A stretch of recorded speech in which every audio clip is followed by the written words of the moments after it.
Day 30-ish something. I have got no internet here whatsoever, so I believe it's day 37, but I have to verify that some other day, other way. So I've got no Wi-Fi, and not even my smart wireless data is upright here. I'm at this village called Mala Buyuk right now, and I left this morning from the Petit Paradis place near Alcantara. I packed up this morning. I only had to pay 5,000 pesos for a full week stay. It was a great price and it was a great place. And I extended renting my scooter because in Moalboal I did that because I'm here in the south of Cebu Island right now, and there's just not much people living here, so there's also not that much public transport. So I figured I might as well extend it for another week, or in this case 8 days. I had to up my bail from 5,000 pesos to 15,000 pesos, and I was fine with that as long as I don't have to hand in my passport, because that's just simply not going to happen. And then I drove down here. It was a nice drive. Nothing to complain. I had a walk around this village earlier today, and while driving down, I had a chat with a Canadian guy, and it's interesting to note that there's just the Western guys that really settle here. Their mindset is not that much different from mine. The difference is that they are generally older than I am, and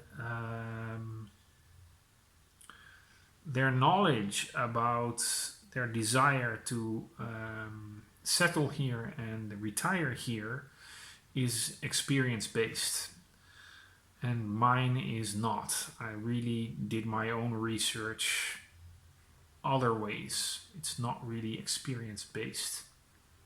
So I'm lucky that with my age I can look at this country in that fashion. And that's terrific. In any case, I'm at this little village called Mala Buyok, and I had a walk around the village. It's very tiny with a gigantic church that needs to be maintained. The first time I see a church that can actually use some maintenance, but it's a small village and it's an enormous church. So the people in this village, and there are not that many, need to maintain this church. So it's a big church divided by a small amount of people. That's a high maintenance, and they just have difficulty keeping up. I get that. I found a nice place to have dinner. I am starting to get accustomed to picking the right places for street food. Right, quite skilled by now. And I've also learned that those places have a tendency to open up earlier in the morning, so they're also quite suitable for breakfast. So that's great. This hotel room is not so suitable.